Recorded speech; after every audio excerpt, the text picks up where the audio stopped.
यावर्षी अतिवृष्टीमध्ये 1 जून ते 30 सप्टेंबरपर्यंत अतिशय मोठं नुकसान शेतकऱ्यांचं झालं आणि प्रत्यक्ष संकट मोठं होतं। मुख्यमंत्री महोदय स्वतः, अजितदादा, मी, आमचे कृषी मंत्री, सगळेच मंत्री प्रत्यक्ष बांधावर देखील जाऊन शेतकऱ्यांचं झालेलं नुकसान पाहिलं देखील। आणि फक्त बांधावर जाऊन नुकसान पाहण्यापुरतं सरकारने काम मर्यादित केलं नाही, तर तात्काळ त्यांना 10,000 रुपये तातडीची मदत देण्याचाही निर्णय घेतला, त्याचंही वाटप सुरू झालं। यावेळी जवळपास 352 तालुके आणि 65 लाख हेक्टर जमीन नुकसानग्रस्त झाली आणि जवळपास 60 लाख शेतकरी याच्यामध्ये बाधित झाले। एकंदरीत आपण सगळ्यांनीच पाहिलं की शेतकऱ्यावर हे आलेलं संकट गेल्या अनेक वर्षापासूनचं मोठं होतं। अनेक शेतकरी भेटत होते, ते म्हणाले एवढा मोठा पाऊस आम्ही अनेक वर्षात पाहिला नाही। आणि म्हणूनच शेतकऱ्यांवर आलेला प्रसंग बाका होता, मोठा होता।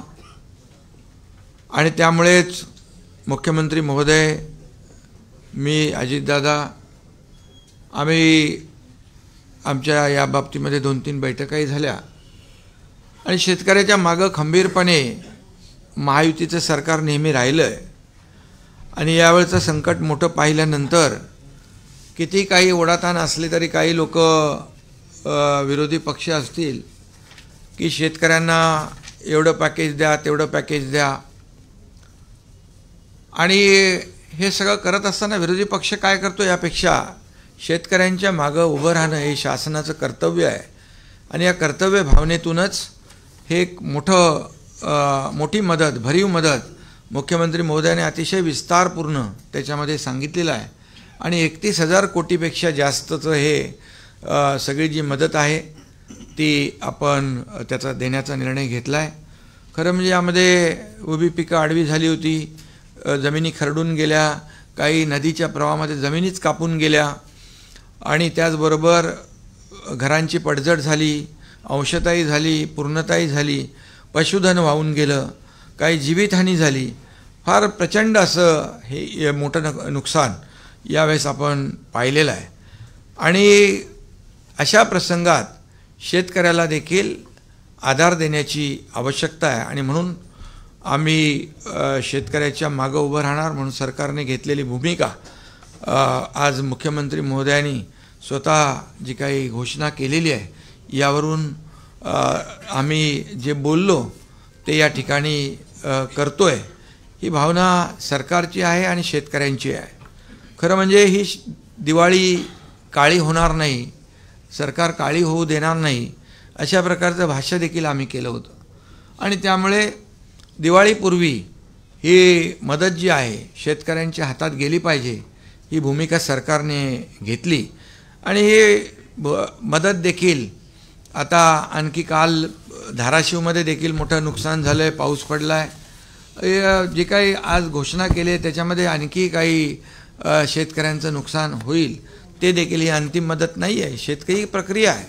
आणि म्हणून शेतकऱ्यांना मदत देणं हे आमचं कर्तव्य आहे। म्हणून शेतकऱ्यांनी कुठेही खचून जाऊ नये, टोकाचं कुठलंही पाऊल शेतकऱ्यांनी उचलू नये, कारण शेवटी शासन आपल्या पाठीशी खंबीरपणे उभा आहे। आणि म्हणूनच मी या ठिकाणी सांगू इच्छितो की काही लोक म्हणत होते तामिळनाडू, पंजाब असलं तशी मदत द्या, पण आपलं मला वाटतं तामिळनाडू आणि पंजाबपेक्षा, कर्नाटकपेक्षाही आपलं जे मदतीचं पॅकेज आहे ते मोठं आहे। आणि आम्ही कुणाशी म्हणजे तुलना करण्यापेक्षा आपल्या शेतकऱ्याला काय हवं आहे, काय काय नुकसान झालेलं आहे, ही वस्तुनिष्ठ अहवाल घेऊन त्यामध्ये मदत होईल। आणि त्यामध्ये सगळ्यात महत्त्वाचं म्हणजे जमिनी ज्या गेल्या, कापून गेल्या, खरडून गेल्या, यावेळेस त्यांना जवळपास 60,000पेक्षा जास्ती ते शेतकरी आहेत।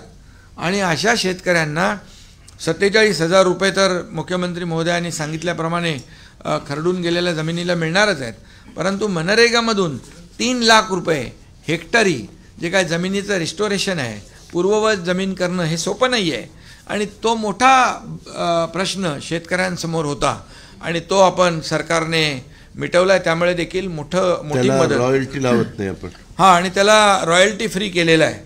त्यामुळे या मदतीच्या पॅकेजमध्ये गाळ भरलेला आहे, तो देखील जो गाळ काढण्याचं काम त्याला देखील या सर्व मदतीची त्याला सहकार्य होणारच आहे. आणि यामध्ये 2 हेक्टरचं आपण 3 हेक्टर, काही लोक म्हणत होते की 2 हेक्टरची मर्यादा आहे, ती मर्यादा काढा, तर 3 हेक्टर आपण ऑलरेडी त्याची देखील मर्यादा वाढवलेली आहे. आणि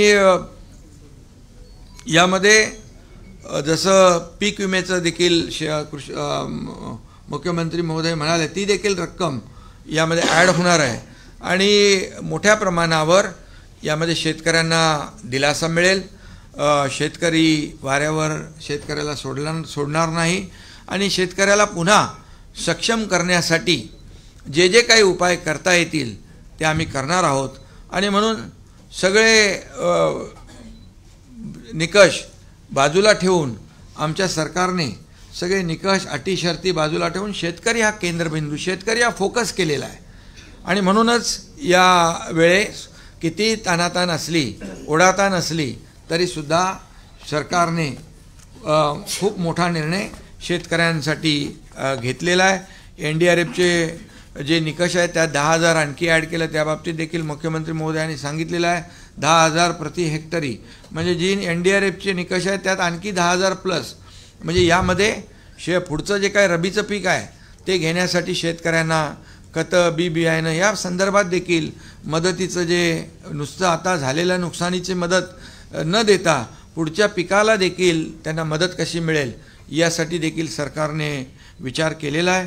आणि त्याचबरोबर आम्ही तिघांनी, अमितभाई आले होते त्यावेळेस देखील त्यांना विनंती केली की मोठं संकट आहे आणि या संकटामध्ये आम्ही राज्य सरकार तर पूर्ण ताकदीने खंबीरपणे शेतकऱ्यांच्या मागे उभे आहोतच. आम्ही तर बिलकुल जे काही मदत करायची ते करणार, पण केंद्र सरकार देखील यामध्ये केंद्राची देखील मदत झाली पाहिजे अशा प्रकारची मागणी अमितभाईंकडे केली. आदरणीय प्रधानमंत्री मोदीजींना देखील मुख्यमंत्री महोदयांनी आमच्या सहीचं पत्र दिलं, तिकडे देखील निवेदन दिलेलं आहे. आणि अमितभाईंनी देखील त्यांच्या परवाच्या जाहीर भाषणात देखील सांगितलं, महाराष्ट्रातल्या शेतकऱ्याच्या मागं केंद्र सरकार खंबीरपणे उभं राहील. आपला प्रस्ताव दाखल केला की तातडीने तो मान्य केला जाईल. त्यामुळे मला वाटतं की यावेळचं संकट मोठं बघून राज्य सरकारने मोठा निर्णय घेतलेला आहे. आकड्यामध्ये म्हणजे आपण आकडे पाहिले किंबहुना ज्या ज्या पद्धतीचं नुकसान शेतकऱ्यांचं झालं आहे, या सर्व शेतकऱ्यांना पूर्णपणे मदतीचा हात राज्य सरकार देईलच आणि तो निर्णय आपण घेतलेलाच आहे. आणि यानंतर देखील काही छोट्या मोठ्या काही गोष्टी समोर येतील त्याला देखील सरकार हात आकडता घेणार नाही. आणि केंद्र सरकार देखील आदरणीय प्रधानमंत्री नरेंद्र मोदीजी नेहमीच शेतकऱ्यांच्या पाठी उभे राहिलेले आहेत. म्हणूनच तर त्यांनी दरवर्षाला शेतकरी सन्मान योजना सुरू केली. आपणही त्याच्यामध्ये तेवढेच 6,000 रुपयाची भर घालून नमो शेतकरी सन्मान योजना देखील सुरू केली. त्यामुळे शेतकऱ्यांच्याबद्दल असलेला जो काही जिव्हाळा आहे, जी काय आपुलकी आहे, शेवटी शेतकरी आपला अन्नदाता आहे, मायबाप आहे. आणि म्हणून आज बळीराजाच्या डोळ्यामध्ये अश्रू आहेत, ते अश्रू पुसण्याचं काम नक्की राज्य सरकार केल्याशिवाय राहणार नाही. आणि त्याचीच प्रतिपूर्ती आजच्या मुख्यमंत्री महोदयांनी डिटेलमध्ये जे काय घोषित केलं त्यातून येते. आणि केंद्र सरकार देखील यामध्ये भरीव मदत आपल्याला दिल्याशिवाय राहणार नाही. त्यामुळे पूर्णपणे शेतकऱ्याच्या मागे आम्ही उभे राहू आणि शेतकऱ्याला मोठा दिलासा देऊ. पुन्हा एकदा मी सांगतो की शेतकऱ्यांनी कुठेही खचून जाऊ नये, सरकार आपल्या पाठीशी आहे, कुठलंही टोकाचं पाऊल उचलू नये अशा प्रकारची विनंती या ठिकाणी आम्ही शेतकऱ्यांना करतो आहे.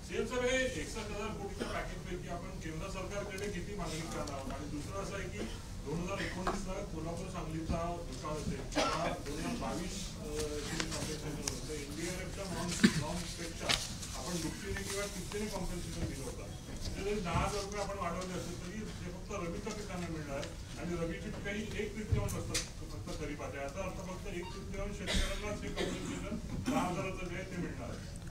पहिली गोष्ट, आत्तापर्यंतच्या दिलेल्या सगळ्या पॅकेजपेक्षाही मोठं पॅकेज आहे. याचं कारण NDRFची त्या काळात जी काही रक्कम होती त्याच्यापेक्षा आता NDRFनेच रक्कम वाढवलेली आहे. दुसरं, रबीचं पीक घेतो की नाही घेत हा भेद न करता 100% शेतकऱ्यांना 10,000 रुपये हेक्टरी आम्ही देतो. कारण आमची अपेक्षा अशी आहे की जो रबीचं पीक घेत नव्हता तोही आता घेईल, कारण त्याचं खरीपाचं पीक हे वाया गेलेलं आहे. शेतकरी कधीच रिकामा बसत नाही, त्याच्यामुळे पाणी उपलब्ध आहे. ज्यांची जमीन खरडून गेलेली नाही असे जे शेतकरी आहेत ते रबीचं पीक घेऊ शकतात. त्यामुळे 100% शेतकऱ्यांना, जेवढे याच्यामध्ये बरीच शेतकरी आहे, म्हणजे 65 लाखाचा आकडा तो 68 लाखापर्यंत जाणार आहे, या सगळ्या शेतकऱ्यांना आम्ही हे 10,000 रुपये देतो. म्हणून मी म्हटलं आत्तापर्यंत आम्ही जे दिलेले आहेत त्यातलं सगळ्यात मोठं कम्पेन्सेशन यावर्षी दिलेलं आहे. विमा कंपन्या अनेकदा मदत करताना अटी शर्ती घालतात आणि जी मदत मिळते ती अगदी किरकोळ असते. आणि आपली जी 3 हेक्टर पर्यंतची मर्यादेची अट आहे, विमा कंपन्यांनाच तो लागू असणार की विमा कंपन्या सरसकट सगळ्या जमिनीला पाहिजे. विमा कंपन्यांना 2 हेक्टरची वगैरे अट नसते. विमा कंपन्या जेवढ्या जमिनीचा विमा उतरला त्याच्यावर ते येत असतात.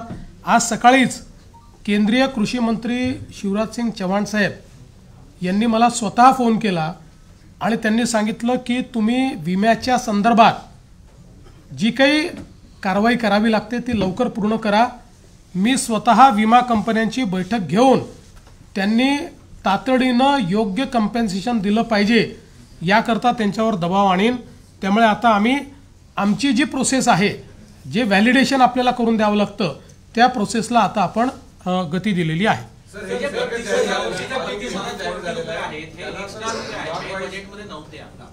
हे त्याच्यामुळे ऑलरेडी आपल्यावर आर्थिक ताण होता, हा अजून ताण वाढणार आहे. काल भुजबळ साहेब पण म्हटले अनेक स्कीमला प्रॉब्लेम येतोय आधीच्या काही स्कीम्समुळे. तर अशा कोणत्या स्कीम्स आहेत की ज्याला यातून प्रॉब्लेम येऊ शकतो? कारण तुम्ही ते आता त्यावेळी बघू. बघा, असं आहे, शेवटी शेतकऱ्यांना जर मदत करायची असेल तर कुठेतरी ताण हा सहन करावा लागेल. हे अशा प्रकारे बजेट तयार करताना इतकी अतिवृष्टी होईल याची तर आपल्याला कल्पना नव्हती. त्यामुळे अशा प्रकारचा अप्रत्याशित किंवा अनियोजित खर्च आला तर त्याकरता तो काही ठिकाणी आपल्याला काही बाबींवर खर्च कमी करावा लागेल, काही बाबींवर ताण सहन करावा लागेल. आजच या सगळ्या गोष्टी सांगता येत नाही. आता ज्यावेळी आम्ही रिएप्रोप्रिएशन करू, आज तर आम्ही काय करतो, आमच्याकडे जे जे वेगवेगळ्या प्रकारचे निधी आहेत त्याचं रिएप्रोप्रिएशन करून तात्काळ हे पैसे देणं सुरू करतो. मग डिसेंबरच्या अधिवेशनामध्ये कुठे कमी करायचं कुठे वाढवायचं हे बघितलं जाईल. पहिलं प्रायोरिटी काय आहे, शेतकऱ्यांना मदत करणे, ती आम्ही करतो. सर, हा जो प्रस्ताव आहे, हा जो पॅकेज आहे सर, मराठवाड्यामध्ये खूप जास्त नुकसान झालेलं आहे. त्याच्या विभाग वाईज काय आकडा मिळेल का? आणि केंद्र सरकारकडे सर जो प्रस्ताव सादर करणार आहात तो कधी होणार? पहिलं तर विभागशा आत्ता याला देता येणार नाही, पण साधारण तुम्ही ठोक अंदाज घेतला तर परभणी, वाशिम, जालना आणि यवतमाळ हे जिल्हे असे आहेत की जिथे 50% पेक्षा जास्त